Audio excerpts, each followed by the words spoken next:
हर रोज एक नई कहानी देखने के लिए चैनल को सब्सक्राइब करें और बेल आइकन दबाना ना भूलें। गोलमाल सलोनी को शेखर से शादी किए सिर्फ 1 महीना हुआ था।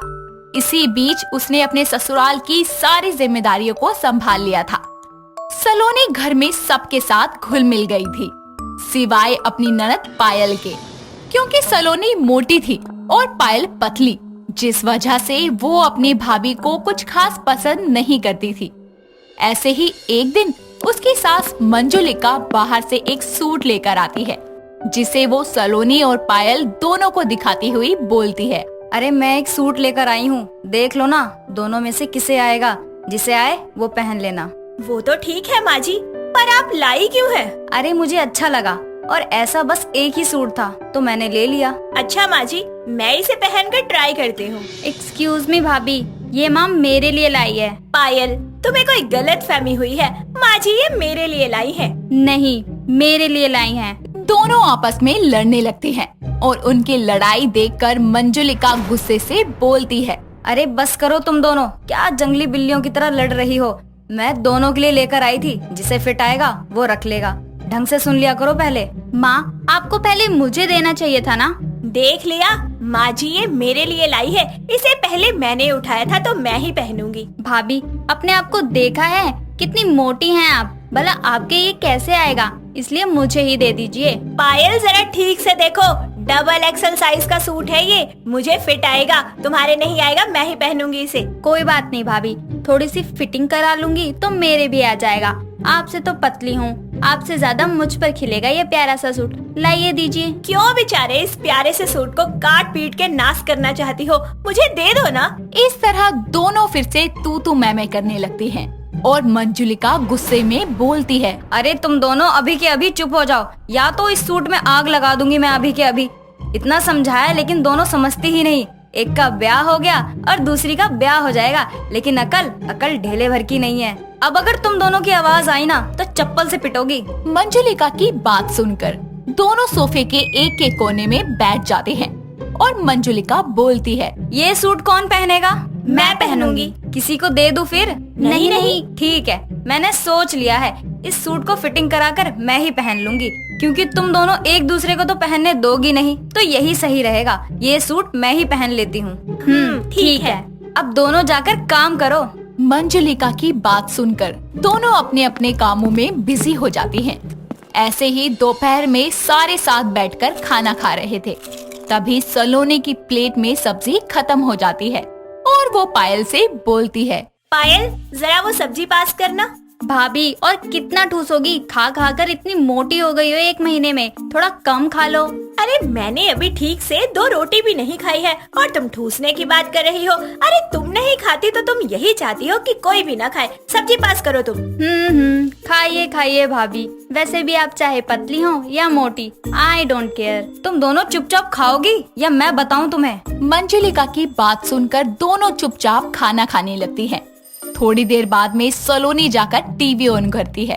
इतने में पायल रिमोट उठाकर अपना चैनल लगा लेती है, जिसे देखकर सलोनी बोलती है, पायल मैं यहाँ अपना सीरियल देखने आई हूँ, तो चुपचाप टीवी का रिमोट मुझे वापस दे दो। भाभी, रिमोट मैंने पकड़ा है पहले, इसलिए सीरियल भी मैं ही पहले देखूंगी। पायल देखो, लड़ने वाले काम मत करो, वैसे ही माँ जी बहुत गुस्सा है, तो पहले मुझे सीरियल देखने दो, बाद में तुम रिमोट ले लेना और जो मर्जी देखना। वैसे भी तुम सारा दिन फ्री ही रहती हो, मुझे तो बहुत सारे काम है। हाँ तो क्या मुझ पर बहुत सारा टाइम है जो मैं बाद में देखूं? मेरे पास भी यही टाइम है, आप मुझे देखने दो। तुम मुझे रिमोट दे रही हो या नहीं? और अगर नहीं दोगी ना तो रिमोट जबरदस्ती छीनकर उसके ऊपर बैठ जाऊंगी, पापड़ बन जाएगा उसका। मैं रिमोट नहीं दूंगी, आपको जो करना है कर लीजिए।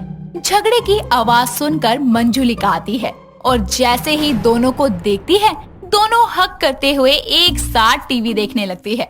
तभी सलोनी बोलती है, ओ मेरी प्यारी सी ननद, बताओ क्या बनाऊं आज तुम्हारे लिए? भाभी, आज आप अपनी पसंद का बना लो, हम दोनों एक साथ खाएंगे।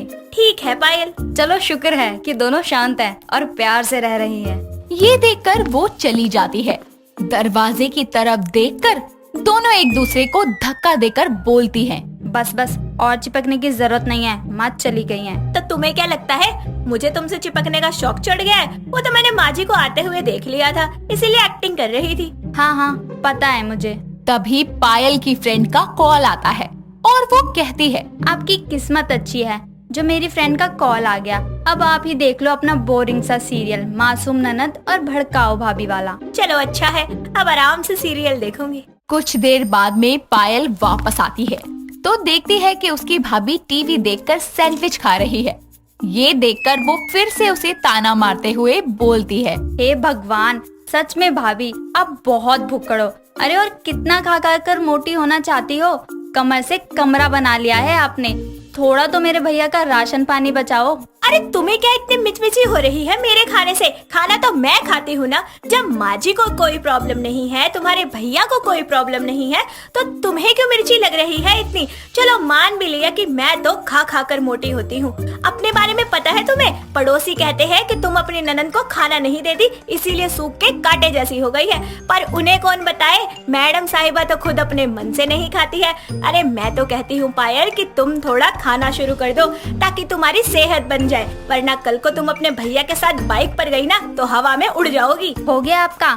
सुना लिया? निकाल लिया अपने दिल की भड़ास? भड़ास नहीं निकाली, जो तुमने कहा मैंने बस उसका जवाब दे दिया। ऐसा है, आप अपनी चिंता करिए, कहीं आपके मोटापे की वजह से भैया आपको छोड़ ना दें। तुम्हारे भैया को तो मैं अच्छे से जानती हूँ, वो ऐसे बिल्कुल भी नहीं है, लेकिन मुझे तुम्हारी बहुत चिंता है। उस दिन मैं जब तुम्हारे साथ सोई थी ना तो सारी रात तुम्हारी हड्डियाँ चुभती रही। अरे मुझे तो हैरानी होती है कि तुम्हारा पति सुहागरात वाले दिन कहीं तुम्हें कमरे से ना निकाल दे। दोनों झगड़ा कर ही रही थी कि शेखर ऑफिस से वापस आता है तो सलोनी के लिए एक स्लीपर्स लाता है और बोलता है, सलोनी देखो मैं तुम्हारे लिए स्लीपर्स लाया हूँ। अच्छा शेखर, दिखाइए ना फिर। ये बोलकर वो स्लीपर्स को दिखाता है और सलोनी स्लीपर्स पहनने की कोशिश करती है, मगर उसके पाँव में वो नहीं आती क्योंकि शेखर सलोनी के पैर की साइज से एक कम साइज की स्लीपर लाया था, मगर वो फिर भी उसे जबरदस्ती पहनती है।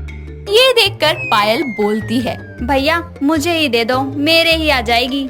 ये बोलकर वो जैसे ही स्लीपर पहनती है पायल के बिल्कुल फिट आ जाती है और ये देखकर सलोनी किलस जाती है और पायल पूरे घर में वो स्लीपर पहन के घूमती है। कुछ देर बाद में मंजुलिका दोनों को बोलती है, अरे बहू पायल, दोनों सुनो, छत पर बहुत सारे कपड़े रखे हैं और आंधी बहुत तेज आ रही है, कहीं कपड़े उड़ ना जाए, दोनों ले आओ जल्दी से। दोनों मंजुलिका की बात सुनकर छत से कपड़े उतारने जाती हैं।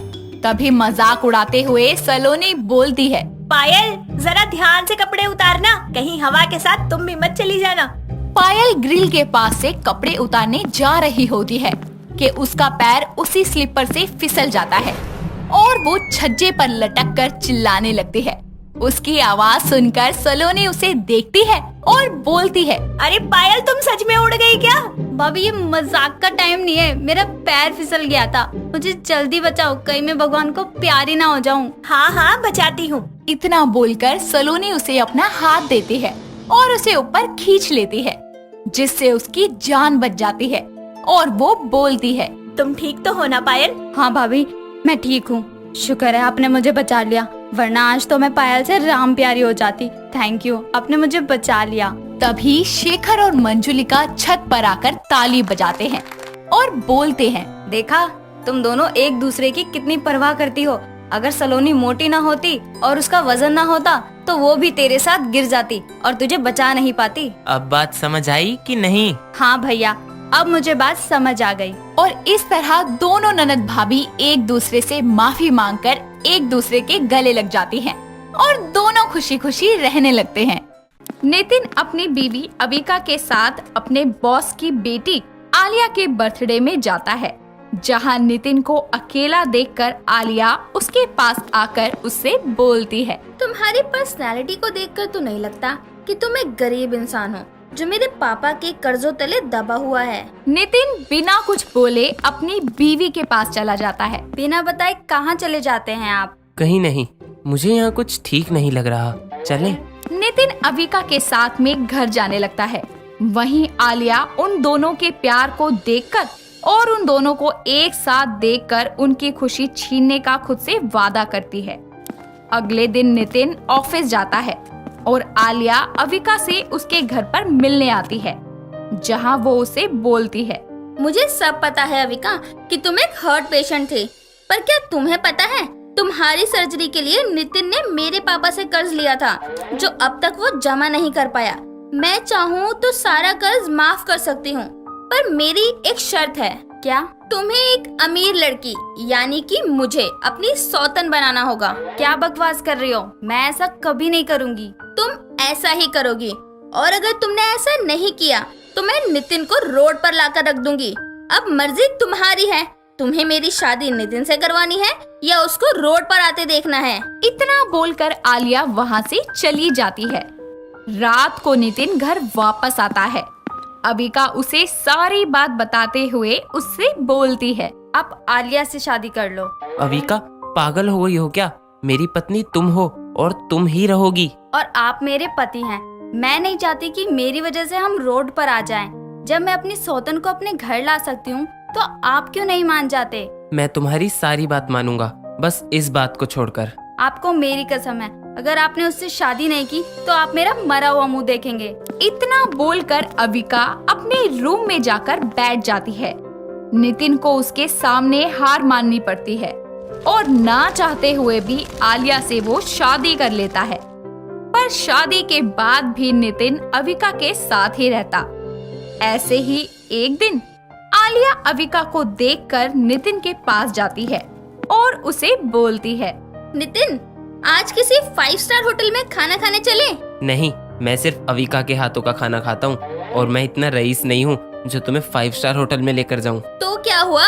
मेरे पास पैसों की कमी नहीं है, और जिनके पास पैसा होता है उन्हीं के पास सारी खुशियाँ होती हैं। पैसे से हम कुछ भी खरीद सकते हैं। अपने पैसों का रौब अपने तक रखो, क्योंकि पैसों से कभी प्यार और खुशियाँ नहीं खरीदी जा सकती। इतना बोलकर नितिन अविका का हाथ पकड़कर डाइनिंग टेबल पर बैठ जाता है और खुद से खाना सर्व करके उसको अपने हाथों से खिलाता है। ये सब देखकर आलिया गुस्से में अपने रूम में चली जाती है और अविका नितिन से बोलती है, आप ऐसा क्यों करते हैं? अब आप उसके भी पति हैं, वो भी आपके साथ रहना चाहती है। अगर एक दिन उसके साथ बाहर जाकर खा लेते तो क्या हो जाता? अविका, शायद तुम भूल रही हो कि हमारी बात सिर्फ आलिया से शादी करने की हुई थी, उसके साथ रहने की नहीं। ये मेरी मर्जी है कि मुझे अपनी किस बीवी के साथ रहना है। इतना बोलकर नितिन खाना छोड़कर वहाँ से सोने के लिए निकल जाता है। अब आलिया रोज अविका के सामने अमीर होने का दिखावा करती। ऐसे ही दिन बीतते जाते हैं और जब नितिन रात को घर आता है तो आलिया अपना और नितिन का बैग पैक करके उसके पास जाकर बोलती है, नितिन, मुझसे अब और इस छोटे से घर में नहीं रहा जाता। मैंने हम दोनों के लिए एक न्यू होम लिया है, हम वहाँ चल के रहेंगे। नितिन, यहाँ से कहीं नहीं जाएंगे। इस घर से हम दोनों की बहुत सारी यादें जुड़ी हैं। मैं शादी करके इसी घर में आई थी और तुम भी तो शादी करके यहीं आई हो, फिर तुम ऐसा कैसे बोल सकती हो? आलिया, तुम्हें जहाँ जाना है तुम जा सकती हो, तुम्हें कोई नहीं रोकेगा, पर मैं इस घर से कहीं नहीं जाऊंगा। ये मेरा आखिरी फैसला है। चलो अविका, हम इस घर से कहीं नहीं जा रहे। नितिन अविका को अपने साथ ले जाता है। देखते ही देखते कुछ महीने बीत जाते हैं और उन दोनों की शादी को 6 महीने हो जाते हैं, जिसकी खुशी में आलिया पहली बार अपने हाथों से नाश्ता बनाती है और नितिन से बोलती है, आज ये नाश्ता मैंने बनाया है, टेस्ट करके बताओ कैसा बना है। तुमने बनाया है तो अच्छा ही होगा। आज हमारी शादी को 6 महीने हो गए, तो आज मैंने एक छोटी सी पार्टी रखी है, तुम जल्दी घर पर आ जाना।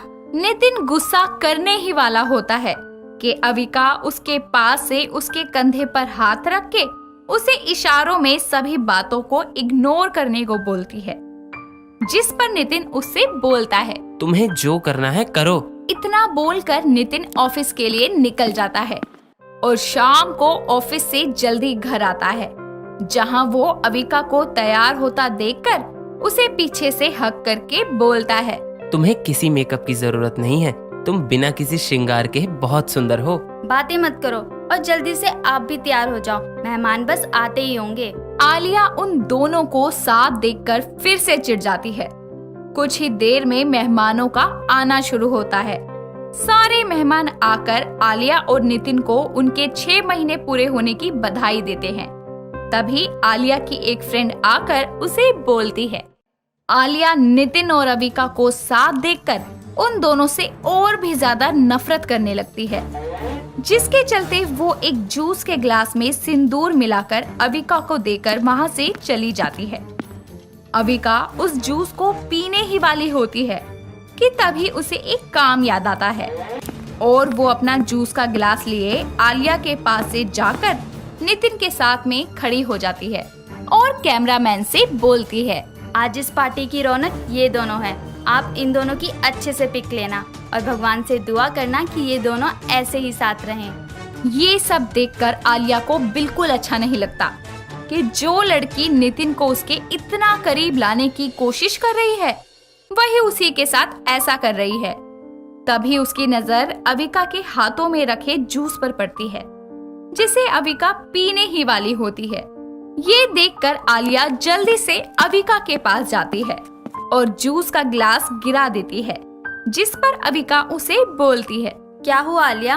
कुछ नहीं, पार्टी खत्म हो चुकी है फ्रेंड्स, आप सब अपने घर जा सकते हैं। आलिया सभी मेहमानों को भेजकर अपना बैग पैक कर लेती है और घर छोड़कर जाने लगती है। ये सब देखकर नितिन उसे बोलता है, अब ये कौन सा नाटक है? ये नाटक नहीं, हकीकत है। मुझे समझ आ गया है कि मैं गलत थी, इसलिए मैं तुम दोनों की जिंदगी से हमेशा के लिए जा रही हूँ। और हाँ, मुझे माफ कर देना अविका, वो तो अच्छा हुआ समय रहते मेरी आंखें खुल गई, वरना आज मुझसे बहुत बड़ा पाप हो जाता।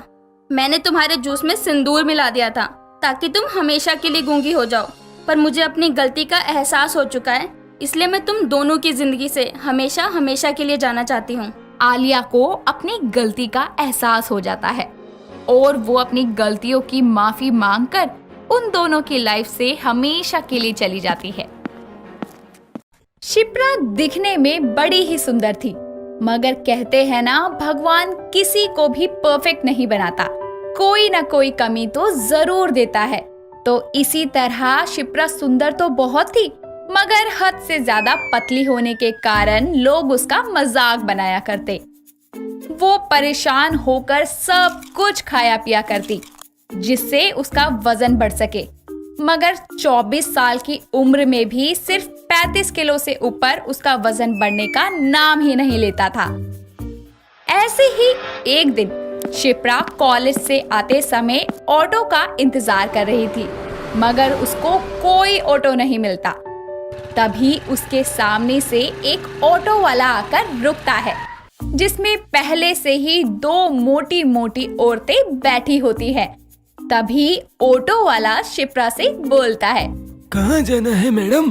भैया, मुझे सरोजनी नगर तक जाना है। अरे तो मैडम बैठो ना। अरे भैया, पर मैं बैठूंगी कहाँ? अरे मैडम, आप तो माचिस की तिल्ली की तरह हो, कहीं भी सेट हो जाओगी। देखिए, जरा तमीज से बात कीजिए। अरे नाराज मत हो मैडम, बैठना है तो बैठ जाओ, वरना आगे कोई ऑटो नहीं मिलेगा। ये सुनकर शिप्रा उन दोनों मोटी औरतों के बीच में बैठ जाती है। ऑटो में जैसे जैसे ब्रेक लगता या कोई भी मूवमेंट होती, बेचारी शिप्रा 2 मोटी औरतों के बीच में पिस जाती और इसी के साथ साथ उनका धक्का सहन करती। थोड़ी देर बाद में शिप्रा का स्टॉप आ जाता है और वो वहां से अपने घर चली जाती है। तभी अचानक मौसम खराब होने की वजह से जोर जोर से आंधी चलने लगती है और आसपास के खड़े हुए लड़के उसका मजाक उड़ाते हुए बोलते हैं, कुछ लोग इतने पतले होते हैं कि लगता है भगवान ने उन पर 28% GST काट कर भेजा उनको नीचे। अरे यार, कुछ तो इतने पतले होते हैं कि मच्छर भी सोचने लगता है खून लेके जाऊं या दे के जाऊं। शिप्रा गुस्से में आकर वहां से चली जाती है और घर आने के बाद में मुंह बनाकर सोफे पर बैठ जाती है, जिसके बाद उसकी माँ सुमन उसे बोलती है, आ गई मेरी कुपोषित बेटी। माँ, जब तुम ही मेरा मजाक बनाओगी तो बाहर के लोग तो बनाएंगे ही ना, और अगर मैं पतली हूँ तो इसमें मेरी क्या गलती है? गलती का पता नहीं, मगर तू है तो सूखी हड्डी ही ना। भगवान ने इतना सुंदर बनाया है, मगर तेरा पतलापन देखकर लोग भाग जाते हैं। कोई बात नहीं माँ, देख लेना, एक दिन कोई ऐसा आएगा जो मुझे ऐसे ही पसंद करेगा जैसी मैं हूँ। अब फिल्मी बातें मत कर और जा मुंह धोकर खाना खा ले। ऐसे ही समय बीतता जाता है और शिप्रा की माँ उसकी शादी के लिए लड़के देखना शुरू कर देती है, मगर उसके पतलेपन की वजह से हर कोई उसे रिजेक्ट कर देता। ऐसे ही एक दिन उसकी माँ परेशान होकर शिप्रा से बोलती है, शिप्रा, मैंने बहुत कोशिश कर ली मगर तुझे कोई अपने घर की बहू बनाना ही नहीं चाहता। इसलिए बेटा तू एक काम कर, अपनी एक प्रोफाइल मैट्रिमोनियल साइट पर बना ले, जिससे मैं ऑनलाइन दामाद ढूंढूंगी तेरे लिए। अरे माँ, शादी की इतनी भी क्या जल्दी है? बेटी माँ बाप के लिए बोझ नहीं होती, बोझ होती है तो इस समाज और रिश्तेदारों के लिए। अरे विमला की बेटी की शादी हो गई, कविता की बेटी ने उसको नानी भी बना दिया। अरे मेरे भी तो अरमान है ना। ठीक है माते, बना लूंगी प्रोफाइल। शिप्रा माँ के कहने पर अपनी प्रोफाइल बना लेती है और कुछ समय बाद में शिप्रा के फोन पर एक नकुल नाम के लड़के की रिक्वेस्ट आती है। नकुल बहुत ही ज्यादा काला होता है, मगर शिप्रा उसकी इस कमी को नजरअंदाज करते हुए उसकी रिक्वेस्ट को एक्सेप्ट कर लेती है। शिप्रा और नकुल दोनों फोन पर बातचीत शुरू कर देते हैं, जिसके बाद दोनों एक दूसरे से पार्क में मिलने का प्लान बनाते हैं। नकुल समय से पहुंच जाता है। थोड़ी ही देर बाद में शिप्रा वहां आती है। शिप्रा को देखकर नकुल अजीब सा मुंह बनाता है और मन में बोलता है, हे भगवान, ये तो पूरी माचिस की तिल्ली है। लगता है माँ बाप ने जन्मों से भूखा रखा है इसको। इसके शरीर में बस हड्डियों का ढांचा ही है। हाय। हेलो, तुम ही हो वो? हाँ। शादी करने के लिए शादी जैसा शरीर है तुम्हारा। ओ मिस्टर, खुद को देखा है? तुम्हें देखकर ऐसा लगता है जैसे कोयले की खदान से आए हो। अरे मैं तुम्हारी कमी को इग्नोर करके तुमसे यहाँ मिलने आई हूँ, मगर तुम तो। अरे थोड़ी बहुत कमी तो लोग एडजस्ट कर लेते हैं, मगर तुम तो कुपोषित लगती हो। शुक्रिया नकुल जी, आपसे मिलकर अच्छा लगा। इतना बोलकर शिप्रा नकुल को भगा देती है और खुद पार्क में एक शांत जगह पर जाकर बैठ जाती है। तभी वहाँ बहुत ही ज्यादा मोटा लड़का अमर आता है और उसके बगल में बैठ जाता है और मन ही मन में बड़बड़ाता हुआ बोलता है, खुद को समझती क्या है? पतली है तो कोई अप्सरा है क्या? देख लेना, एक दिन भगवान उससे भी कई ज्यादा सुंदर और पतली लड़की से मेरी शादी करवाएगा, तब बताऊंगा उस कनिका को। अमर की ये बात सुनकर शिप्रा बोलती है, सुनिए, क्या हुआ? तुम तो कनिका से भी ज्यादा सुंदर और उससे कई ज्यादा पतली हो, तो एटीट्यूड भी उससे कई ज्यादा ही होगा। अरे मतलब कुछ भी। लोग आपको पता भी है मेरे पतलेपन का कितना मजाक बनाते हैं। कोई हड्डियों का ढांचा, कोई माचिस की तिल्ली, कोई कुपोषण का शिकार, न जाने क्या क्या बोलते हैं। मैं तो तंग आ गई हूँ इनसे। और लोग मेरे मोटापे का मजाक बनाते हैं, जीना हराम कर दिया है। अच्छा एक बात बोलूं? हाँ बोलो। क्या तुम मुझसे शादी करोगी? मतलब हम दोनों ही परेशान हैं लोगों की जिल्लत से, और हम दोनों एक दूसरे का सहारा बन जाएंगे। ठीक है। दोनों कुछ देर तक उसी पार्क में बैठकर बातें करने लगते हैं और कुछ दिन बाद में एक दूसरे के घर वालों को आपस में मिलवाकर शादी की डेट फिक्स करते हैं। ऐसे ही एक दिन शिप्रा की माँ उसको लेकर मार्केट जाती है, जहाँ वो चूड़ी वाले की दुकान पर रुकती है। चूड़ी वाला शिप्रा के हाथ का नाप ढूंढ ढूंढ कर परेशान हो जाता है, मगर उसको शिप्रा के नाप की चूड़ी नहीं मिलती। शिप्रा निराश हो जाती है। तभी उसकी माँ उसे बोलती है, अच्छा, जब तक हम शादी का लहंगा ले लेते हैं, चूड़ियाँ तो हम बनवा लेंगे तेरे साइज की। ठीक है। शिप्रा और उसकी माँ दोनों लहंगा लेने के लिए निकल जाते हैं। शिप्रा को एक रेड कलर का लहंगा बहुत पसंद आता है, जिसके बाद वो ट्रायल रूम में जाकर उस लहंगे को पहन कर देखती है। थोड़ी देर बाद में जब वो बाहर आती है तो उसकी माँ का हंस हंस कर बुरा हाल हो जाता है। शिप्रा को देखकर ऐसा लग रहा था मानो जैसे उसने लहंगे को नहीं बल्कि लहंगे ने उसको पहना है। ये देखकर शिप्रा की माँ बोलती है, बेटा तो एक काम कर, अपना नाप दे दे भैया को, वो तेरा लहंगा बनवा देंगे तेरे साइज का। शिप्रा दुकान वाले को अपना नाप दे देती है। उसके बाद वो लोग अपने लिए ज्वेलरी वगैरह सब चीजों का ऑर्डर देती हैं। ऐसे ही समय बीतता जाता है और किसी तरह शिप्रा की शादी का दिन भी आ जाता है, जिसके बाद अमर रात को बारात लेकर आता है।